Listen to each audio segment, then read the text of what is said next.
지금까지 운전을 할 일이 전혀 없었던 사람이 갑자기 운전을 해야만 하는 상황이 생겼다고 가정해 볼게요. 뭐 예를 들어서 둘째 아이도 이제 여기저기 다녀야 할 나이가 돼서 두 아이를 이제 여기저기 데리고 다녀야 하는 어느 여성이 있다고 가정할게요.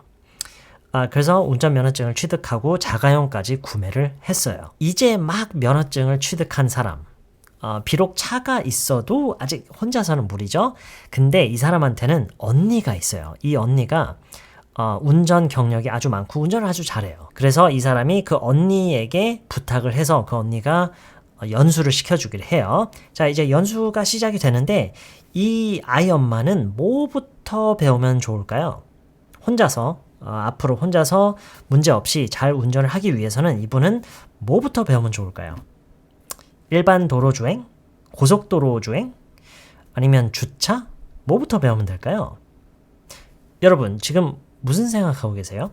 그 운전을 배우는 아이 엄마가 앞으로 자주 운전을 하게 될 그 도로의 상황, 그 환경, 조건, 이 뭔지를 알고 거기에 맞춰서 배우면 좋겠죠. 뭐 예를 들어서 그분이 뭐 아파트에 사는 게 아니라 오래된 빌라에 살아서 뭐 지하 주차장은커녕 주차장이라고 할 만한 공간도 따로 없고 그냥 건물 옆에 붙여서 길가에 주차를 해야 되는 그런 상황이라고 가정해 볼게요.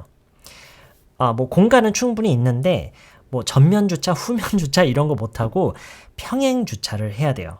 아마 운전하신 분들은 아시겠지만 특히 초보자에게는 평행 주차 정말 배우기 어렵죠. 근데 그걸 해야 돼요. 근데 평행 주차가 어렵잖아요. 그렇죠? 그러니까 어려우니까 그건 좀 나중에 배우고 일단 전면 후면 주차부터 배울까? 그게 안 되죠. 왜냐면 운전을 이제 시작하면 바로 해야 되니까요. 어렵더라도 배워야 되겠죠. 네, 제가 지금 이제 무슨 말을 할지 아시죠? 영어를 배우는 것도 마찬가지예요. 그러니까 예를 들어서 여러분이 이렇게 영어를 꼭 배우면 그 순간이 아니더라도 그냥 어느 날 이렇게 지나가다가 보니까 내가 그거를 진작에 알았으면 참 좋았을 텐데. 내가 그걸 진작에 알았으면 참 좋았을 텐데. 이 말을 영어로 어떻게 하는지가 갑자기 궁금해졌다고 가정해 볼게요. 내가 그걸 진작에 알았으면 좋았을 텐데. 이걸 영어로 어떻게 하는지 아세요? 내가 그걸 진작에 알았으면 좋았을 텐데. 자, 모든 게 다 그렇듯이 이것도 역시나 상황에 따라서 표현할 수 있는 방식이 몇 가지가 있는데 가장 기본적으로는 I wish I had known about that earlier. 또는 I really wish I had known about that earlier. I really wish I had known about that earlier. 기본적으로는 이렇게 말을 할 수 있어야 이 의미가 돼요. 지금 이 영어 문장을 보면은요, 이게 사실 어려운 문장이에요. 어려운 문장 맞아요. 근데 우리가 뭐가 어렵다라고 느낄 때는요, 그게 두 가지 이유가 있어요. 일단 첫 번째는 우리말과 표현의 방식이 너무 달라서 거기에서 오는 그 어색함, 괴리감이라고 하나요? 그 괴리감 때문에 이제 어렵게 느껴지는 게 있고, 지금 이거 같은 경우는 물론 그런 것도 약간 있겠지만 문법적인 그런 부분들이 좀 복잡해서 문법적인 관점에서 좀 어렵기 때문에 어렵게 느껴지는 그런 문장일 거예요.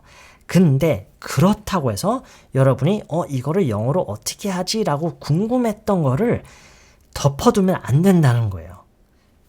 왜냐하면 그것부터 하는 게 맞아요. 여러분이 그 말을 하고 싶었으니까, 그걸 영어로 어떻게 하는지 궁금했으니까.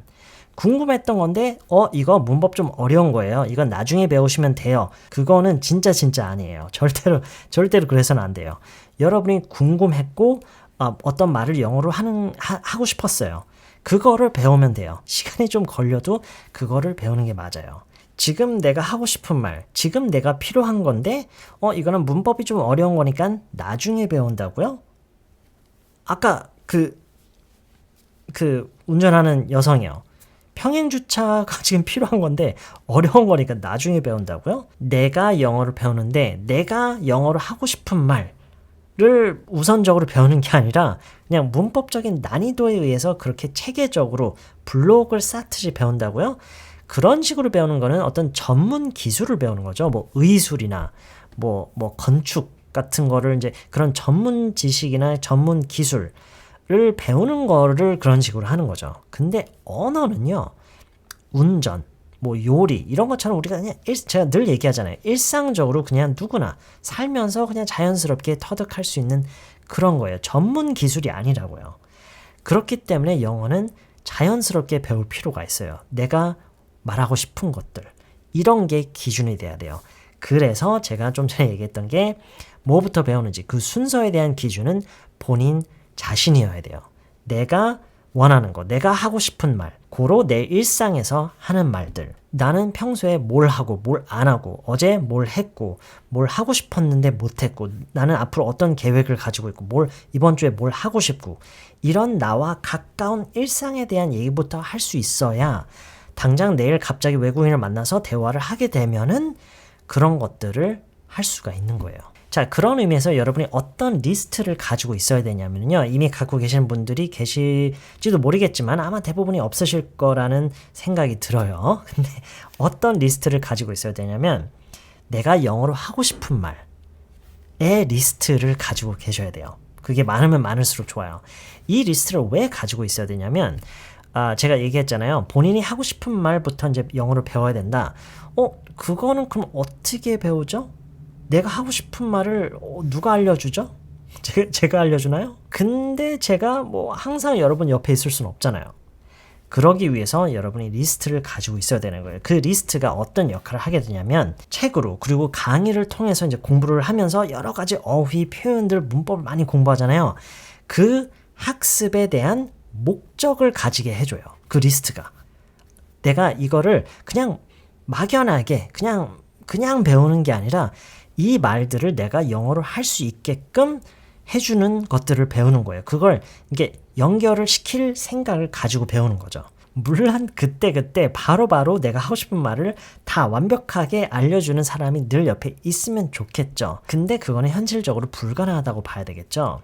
그래서 제가 여러분에게 꼭 추천하는 것은 그 리스트를 갖고 계시면 지금 없으셨다면 지금부터 만드세요. 중요한 것은 한 곳에 늘 모으는 거예요. 내가 영어로 배우고 싶은 말, 하고 싶은 말들을 늘 한 곳에 모아두는 거예요. 문득 생각났을 때 바로바로 적을 수 있는 뭔가이다요. 아시겠죠? 네, 얘기를 하다 보니까 좀 이런저런 얘기가 좀 정리가 안 되고 좀 복잡하게 나왔는데 일단 더 이상 복잡해지기 전에 가장 제가 오늘 꼭 전하고 싶은 메시지 몇 가지만 정리를 하자면 어떤 내용이 어렵다고 해서 그게 뭐 문법적으로 어렵다거나 아니면 뭐 어려운 어휘가 들어가 있다거나 아니면 발음이 어렵다거나 이러한 이유로 그걸 나중에 배워야지 하고 덮어두지 마세요. 왜냐면 뭐부터 배우는지 이 기준이 되는 게 본인이 그 기준이 되는 게 정말 중요해요. 그리고 본인이 그 기준이 돼야 된다는 것은 내가 영어로 하고 싶은 말 그것부터 시작을 하는 게 맞아요. 그리고 이왕 그 말들이 본인의 일상과 뭔가 관련된 뭐 본인 자신에 대한 얘기여도 되고 본인이 어쨌든 일상에 대한 거 내가 뭐 최근에 뭘 했었고 뭘 하고 싶었는데 뭐가 잘 안 됐고 뭘 해야 했었고 평소에 난 뭘 하고 안 하고 뭘 좋아하고 안 좋아하고 나는 앞으로 어떤 계획을 가지고 있고 뭘 하고 싶고 뭐 이런 뭔가 본인과 관련한 그런 얘기면 이제 좋겠죠. 그래서 뭐 꼭 일기까지는 아니더라도 마치 일기를 쓰는 것 같은 그런 것처럼 평소에 내가 이 말은 영어로 어떻게 하면 좋을까라는 그런 것들을 최대한 놓치지 않고 어딘가에 써놓고 그거를 항상 챙겨두는 거예요. 항상 가지고 있으면서 여러분이 뭐 강의, 뭐 책을 통해서 이제 공부를 하잖아요. 또는 뭐 미드를 보면서.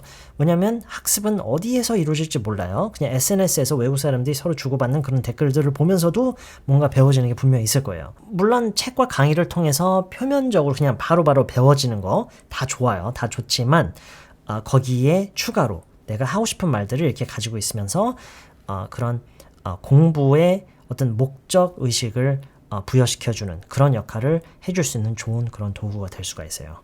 무슨 얘기인지 아시겠죠? 제가 오늘 하고 싶었던 얘기가 이게 맞는지도 사실 모를 정도로 이제는 좀 복잡해져서 이만 마치도록 할게요. 네, 올 한 해도 어려운 영어 강의 따라오시느라 고생 많으셨고요. 내년에 곧 다시 뵐게요. Happy New Year!